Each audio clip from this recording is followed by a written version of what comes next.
اروح لفضيله الشيخ محمد الملاح. يعني عايز اسال حضرتك بقى، هل تربيه الكلاب في البيت او التقارب منهم حلال ام حرام؟ وكمان يعني يمكن احنا عارفين في حديث شريف بيقول اذا ولغ الكلب في اناء احدكم فليغسله 7 مرات. ده اعتقد دليل قاطع على ان الكلاب كائنات نجسه. فعايزين نعرف حكم التعامل مع الكلاب في الشرع. والله هو اولا مع خالص احترامنا لكل من يقتنون الكلاب يعني او يعني لديهم رغبه في اقتناء هذه الكلاب، الا ان هذه الكلاب محرم في الشريعه الاسلاميه اقتنائها في البيوت الا دي استثنائيه. بعض الكلاب بقى اللي احنا في حاجه اليها او الشخص اللي محتاج يقتنيها كحراسه مثلا، في حاجه ما لسه هوضح لحضرتك او في حاجه اليه، ودي بعض الحاجات. وفي حديث شريف بيحدد المسائل دي. الرسول صلى الله عليه وسلم كان موجود في كلب عند الرسول صلى الله عليه وسلم. عليه الصلاة والسلام. الوحي تاخر، سيدنا جبريل تاخر في نزول الوحي على رسول الله صلى الله عليه وسلم، فالرسول بينتظر.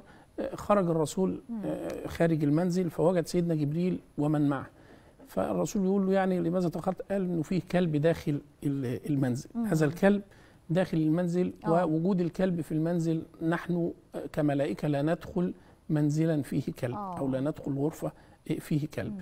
فالرسول صلى الله عليه وسلم قال طب ما خلاص ما كده يبقى نقتل بقى الكلاب كلها ولا ايه؟ فسيدنا جبريل اوحى الله الى رسول الله صلى الله عليه وسلم. سيدنا جبريل نزل على الرسول صلى الله عليه وسلم وقال له يا رسول الله، سيدنا محمد صلى الله عليه وسلم، سمع الله ما فيك. يعني ربنا سبحانه وتعالى عرف انت بتفكر في ايه، عرف الموضوع ايه، او انت عاوز تعمل ايه، او انت بتفكر في ايه. تمام.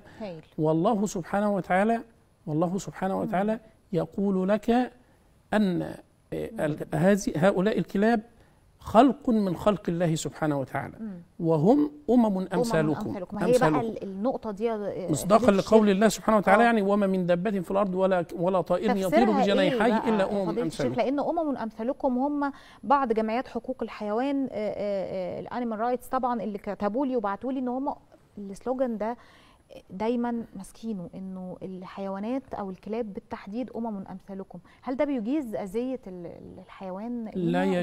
لا يجوز ان نؤذي الحيوان ابدا. نحن امه رحيمه، بعث فينا رسول الله صلى الله عليه وسلم وقال الله له وما ارسلناك الا رحمه للعالمين. لابد ان نكون رحماء رفقاء بالحيوان كما وصانا الله سبحانه وتعالى ووصانا رسول الله صلى الله عليه وسلم. لكن مساله القتل دي داخل البيت، مساله القتل الحيوان دي مرحلة أخيرة. يعني أنا نفترض أن عندي حيوان كلب وليكن على سبيل المثال، هذا الكلب يعني هل في حالات أجاز فيها الدين قتل الحيوان؟ هو الكلب العقور هو فقط الذي يعني أباح الشرع الكريم قتل هذا الكلب، ولكن مش هنقتله مرة واحدة كده، ما تقتلوش من الباب، لأنك أنت لست مطالب بأذية هذا الكلب أو الاعتداء عليه، ودعه يأكل من خشاش الأرض. لكن إذا هذا الكلب إذا اعتدى عليك مرة واثنين وثلاث، تبعد هذا الكلب يعني تحاول تبعده عن المكان اللي انت ساكن فيه، تحاول تبعده عن المكان القريب منك. اذا ابتعد خلاص ما تاذوهوش. اذا اتى هذا الكلب ثم اعتدى عليك او عقرك او عقر جيرانك او ما فيش فايده فيه، فيجوز في هذه الحاله قتل هذا الكلب.